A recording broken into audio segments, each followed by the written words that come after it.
दर्जनों लोग डूब के मर रहे हैं। सीमांचल में हमारी बस्तियां कटी नहीं है और इस वक्त भी कटाव जारी है। वहाँ पर पकड़ के नहीं गया, मार्शल आउट किया गया मुझको, तो मैं क्या कर सकता हूँ।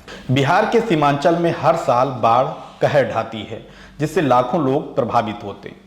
भारी जान माल का नुकसान भी होता है। अब तक दर्जनों बस्तियां नदी में समा चुकी हैं, हजारों लोग विस्थापित हैं, लेकिन इस तबाही को रोकने में सरकार नाकाम है। तो आमोर से ऑल इंडिया मजलिस इत्तेहादुल मुस्लिमीन यानी AIMIM के विधायक अख्तरुल ईमान ने बुधवार को एक बार फिर से सदन में सीमांचल के कटान का मुद्दा उठाने की कोशिश की। उन्हें मौका नहीं मिला तो वह सदन की बेल में आकर बैठ गए। इसके बाद अध्यक्ष ने उन्हें मार्शलों के जरिए सदन से बाहर निकलवा दिया। इसके बाद वह विधानसभा परिसर में धरने पर बैठ गए। बिहार में AIMIM के 5 विधायक हैं।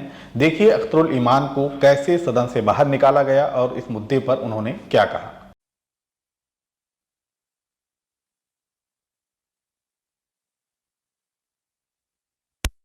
क्या हुआ? आज 2 साल से हम लोग मांग कर रहे हैं, 1.5 साल से, कि सीमांचल में हमारी बस्तियां कटी नहीं है और इस वक्त भी कटाव जारी है वहाँ पर। लेकिन 2000 लोग विस्थापित हो गए हैं, उसके बावजूद भी सरकार वहाँ कटाव रोधक काम नहीं करा रही है। हमारे 2000 से ज्यादा लोग विस्थापित हो गए हैं। लगभग दर्जनों बस्तियां हमारी कट गई है, नदी में विलीन हो गई है। सरकारी सड़क, पुलिया वो ध्वस्त होकर रह गए हैं और वहाँ पर दर्जनों लोग डूब के मर रहे हैं। पुलियों का भी मामला नहीं हो रहा है और कटावग्रस्त बस्तियों को आज बचाने के लिए ग्राम सुरक्षा में कार्य नहीं कराया जा रहा है। इसलिए हम लोग जेल में बैठे हैं। हम लोग को मार्शल आउट किया गया है। हम लोग का काम जब तक नहीं होगा हम लोग ये पर धरना दिए हुए हैं। सर आपको पकड़ के लाया गया अंदर से? पकड़ के नहीं गया, मार्शल आउट किया गया मुझको, तो मैं क्या कर सकता हूँ। मैं कमजोर हूँ, इसी वजह से मैं सरकार से मुतालबा करना चाहता हूँ कि सीमांचल का क्षेत्र सबसे पिछड़ा है। वहाँ पर बहुत दिनों से एक मांग है कि वहाँ पर अनुमंडल बनाया जाए बहादुरगंज को, वहाँ पर पहाड़कट्टा को, वहाँ पर छतरगाछ को, पोआखाली को, हल्दी खोड़ा को, हजरतगंज कन्याबाड़ी को, बारा ईदगाह को, मजगवा को, वहां पर अलग अलग प्रखंड वहां पर स्थापित किए जाए और जहां बीच नदी के कटाव के नतीजे में पुलिस जहां नहीं जा पाती है वहां पर पुलिस की चौकियां स्थापित की जाए।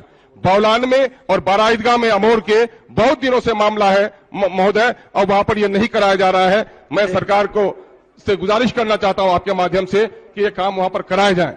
मामला यह है महोदय कि मैं आपसे ये गुजारिश करना चाहता हूं, लेकिन बढ़ने भी नहीं देंगे। हाँ ठीक है महोदय, मैं जो गुजारिश करना चाह रहा हूं महोदय वो ये है कि पुलिस को फ्रेंडली होना चाहिए। लेकिन आज हमारे यहाँ पुलिस का इतना भय है महोदय कि चोर डाकों पर भय नहीं है। पूरी पुलिस लगा दी गई है, बालू में और दारू में लगा दी गई है। जिनके यहाँ डकैती होती है रात को अपना जेवर देकर डकैत से जान छुड़ा लेता है, लेकिन डकैती की रिपोर्ट लिखवाने के लिए थाना जाने में डाकुओं से ज्यादा पुलिस को देखकर डर लगने लगा है। महोदय यह कौन सी स्थिति है? महोदय मैं अपने क्षेत्र की बात कहता हूं कि मेरे क्षेत्र में दारोगा ने मुबीन नाम के एक शख्स को पिछले साल मई के महीने में 3 दिन तक लॉकअप में बंद रखा बगैर किसी मुकदमा के, और महोदय उसकी शिकायत की गई, लेकिन आज तक दारोगा पर कार्रवाई नहीं हुई। दारोगा पर कार्रवाई इसलिए नहीं हुई कि दबंग राजनेता लोग उसके रिश्तेदार हैं, बड़े लोगों से उसकी रिश्तेदारी है।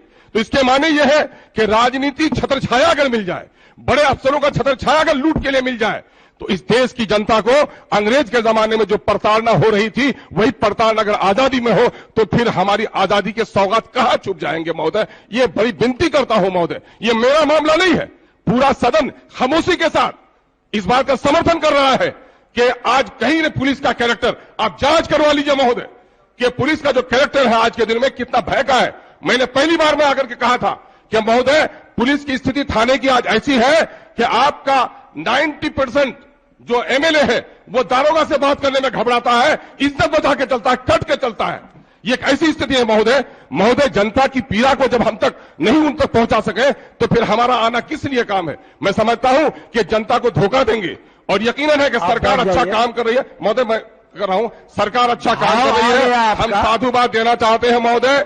सरकार अच्छा काम करे, लेकिन जनता की पीड़ा को अगर सरकार न समझ सके तो मरे हुए बकरी की खाल से लोहा भी भस्म हो जाता है सर। इसलिए गरीबों की आस से बचाते हुए पुलिस प्रशासन को और प्रशासनिक सुधार की ओर तवज्जो देने के लिए आप हुकूमत को तंबीह करेंगे, ये मैं आशा ही नहीं बल्कि उम्मीद रखता हूं। सरकार जो इस वक्त चल रही है वो सरकार चल रही है अपने दावे के साथ, न्याय के साथ विकास और कानून का राज।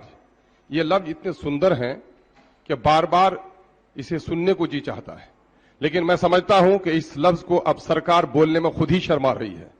मैं गवाह हूं इस बात का कि 2005 से लेकर 2010 तक ये शब्द बड़े अच्छे लगते थे, वाकईतन कानून के राज को स्थापित करने में सरकार ने कामयाबी हासिल की थी। चोर डाकू लुटेरों पर भय था और कानून का राज स्थापित होने की ओर राज अग्रसर था। लेकिन न जाने 10 के बाद सरकार को कौन सी बीमारी लग गई है कि चोर डाकुओं का सीना चौड़ा हो गया है। पटना जैसे शहर में दिन को गोलियां चलाई जाती हैं और दुकानों को लूटा जा रहा है जेवरों के, और दलित की बेटी को अगवा किया जाता है। और ये मन बढ़ू लोग समाज के, और जब उनसे कहा जाता है कि मेरी बेटी को लौटा दो, तो पुलिस पंगु बनी हुई रहती है और दबंग लोग कहते हैं कि 2 दिन के बाद तुम्हारी बेटी लौटा दी जाएगी। यह है राज का शासन। जरा शर्म होनी चाहिए हमको। मैं इस वक्त आपसे कहना चाह रहा हूं कि सरकार की नीयत सही नहीं है। सरकार अगर वाकईतन लॉ एंड ऑर्डर को सही तौर पर स्थापित करना चाहती है तो प्रशासनिक सुधार का काम इसने अभी तक नहीं किया। कहीं 25 पंचायत पर एक ब्लॉक है, कहीं 5 पंचायत पर एक ब्लॉक है, कहीं 25 पंचायत पर एक जिला है, कहीं 7 पंचायत पर एक जिला है। कैसे होगा इससे काम? नतीजा यह हुआ है कि आज तक नहीं किया गया है महोदय।